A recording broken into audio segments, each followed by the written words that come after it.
Amigas y amigos, ladies and gentlemen, I must confess that until about an hour and a half ago, I was very clear on the way that I should begin this presentation.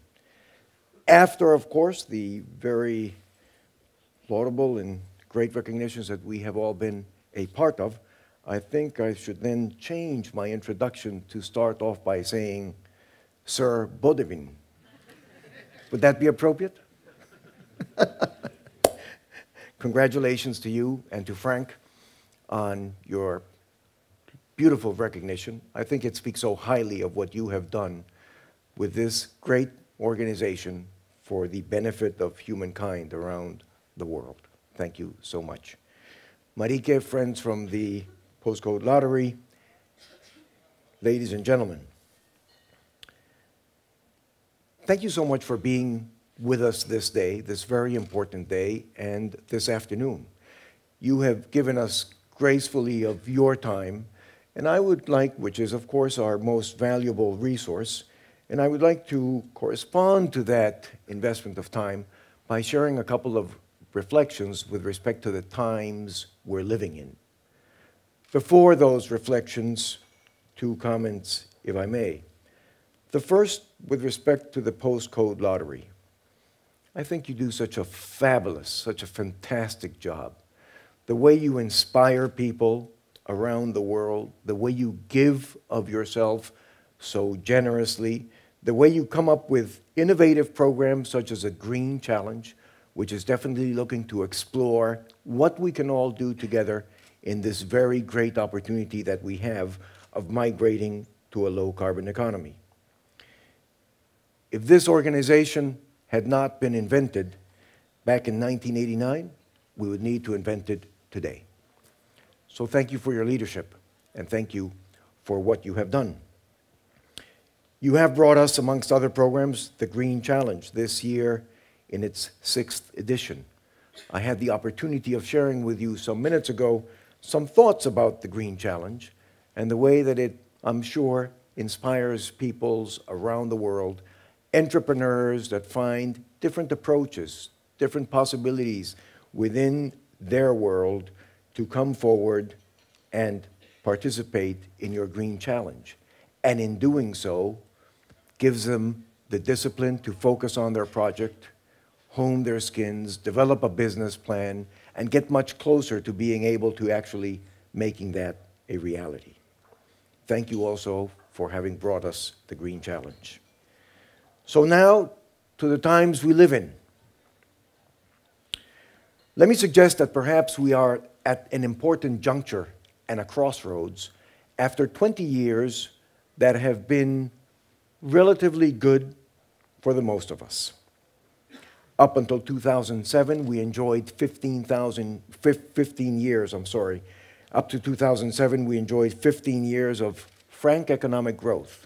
Europe grew, you know about that. The US grew as well. Africa grew 5% on average. Latin America, 6 to 7%. Asia, 10, 11%. In those years, we were able to lift millions of people out of poverty. And in China and India, mainly, we saw another 500 million come from poverty and come into a new middle global class. That has important effects on consumption the world around as we move forward. If a Martian had been looking down at Earth during this 15-year period, he might have said many things, but one of the things that he could have said is, interesting how Homo sapiens has finally organized their work. They have put together one giant factory in Asia, mainly around China. They have organized one giant consumer in the US, but other parts as well. And in the middle, everybody is doing business and making money. Then came 2008, the beginning of the economic crisis that we have not yet come out of. And with it, we resurrected Keynes, because we were going to spend our way out of our economic woes. That, as a result, has left us with tremendous deficits the world around. When I was in government back in Costa Rica, if you dared have 3% GDP deficit, the World Bank, IMF, IDB, CEPAL, ECLAC, every acronym on the world would come down on you like a ton of bricks. Now deficits of 9, 10, even 11% seem to be what the world has adjusted to. And of course, much more detrimental than the deficit, it has left us with the levels of unemployment which we know today. I often say that if Spain or Greece were in Latin America, they would have already gone through at least 3 revolutions. But clearly, that is not the way forward. And if that same Martian was looking down at us in these years, he could have said many things, but he could have also said, interesting what is happening down on Earth. The governments came in to bail out the markets, spending a lot of money, and now the markets are shorting the governments. Nevertheless, in the discussions that we have today, mainly around economists that are finding ways out of the crisis, you see different approaches depending on who you read. So some say that this crisis and coming out of it is U-shaped. You read another economist and he says this is rather a V-shape. Still others say that we're in a W-shaped situation because we have a double dip. And some weeks ago, in reading yet another economist, he furthered the proposition that this actually looked like the sign of a square root, because we would come out and then we would have tepid growth. My conclusion was that economists by now have gone through all the letters of the alphabet and we're on to a different dimension. But nevertheless, if we look at the environment, these years have also brought us dangerously close to a point in where our window of opportunity is closing. This year we broke 400 parts per million of carbon in the atmosphere. We have seen the records that have been set yet again last summer.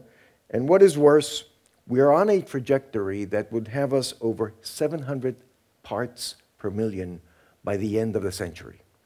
In Spanish, we often say, las matemáticas no mienten.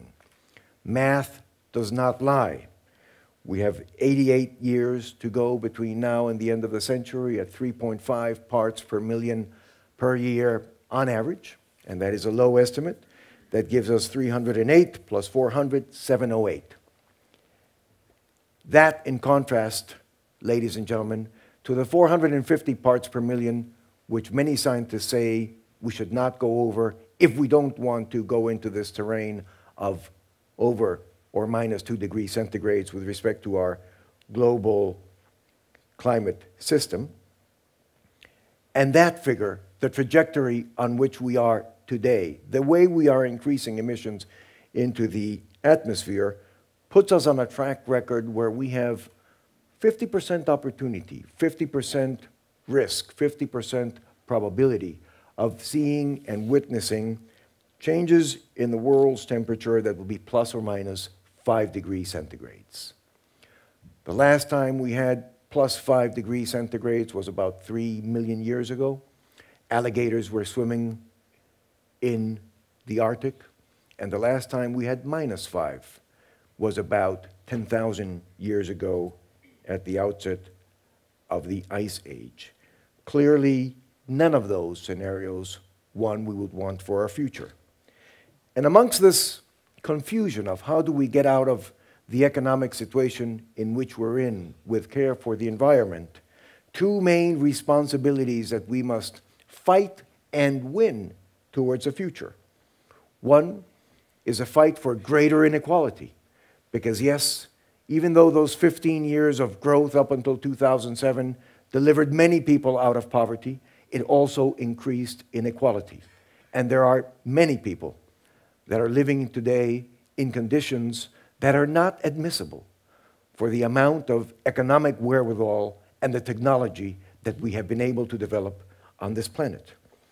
And the other fight is a fight against climate change. Luckily for us, both those fights, the fight for greater equality and the fight against climate change, can be tackled with the same set of instruments, which is to set ourselves in motion as humankind in the direction of a low-carbon economy. That is a great opportunity, not only of our lives, but of humankind. That is an opportunity much greater than the Industrial Revolution was in terms of creating opportunities for new jobs, this time around for entrepreneurship, investment, creativity, and capital to flow into all of these spaces where we virtually need to reinvent just about everything. The way we work, the way we transport ourselves, the way we live and interact within society. Aiding us in that quest is the fact that we don't have to wait for governments to reach an agreement on how the world will reduce emissions.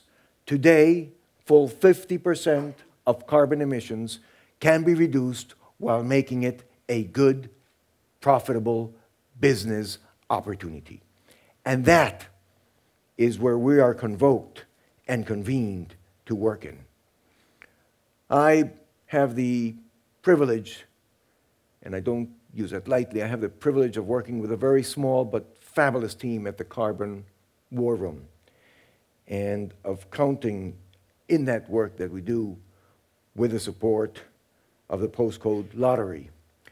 At the Carbon War Room, we identify sectors of the global economy where we can reduce carbon emissions at the gigaton level while making it a good, profitable business opportunity. Gigaton because scale is important, and we need to reduce carbon at that level. And business, yes, because otherwise we don't attract the capital and the leadership needed to turn this around. So at the end of the day, it's about entrepreneurship. It's about changing business models. It's about rethinking everything we do and finding a new way to do it, which is low carbon intensive. And that is what the Green Challenge is all about. It's a celebration of innovation. It's a celebration of entrepreneurship. It's a celebration of free spirit, of people around the world giving the best of themselves and putting it forward de la manera más valiente y más linda, in the most valiant and beautiful of ways, as giving of themselves to solutions which the entire world has to move forward to. The Green Challenge is about broadening our understandings with respect of issues. It's about sharing experiences and learning what has worked in one place and how can we use it yet in a different place. It's about hope. It's about aspirations and making them into a reality. It's about change. Everybody that decides to contribute to this movement towards a low-carbon economy is an agent of change. You can go out of here today and start changing things in your life and in the way your family goes about things and be a contributing force of good in your community. Our finalists are terrific agents of change, and we celebrate their creativity and their entrepreneurship today. At the end of the day, amigas y amigos, we go through life often having a plan A or a plan B, and sometimes even a plan C. But when it comes to the planet, there is no planet B. This is the one we have. This is the home we share. This is the one we have to make a much better place than it is today. Muchísimas gracias.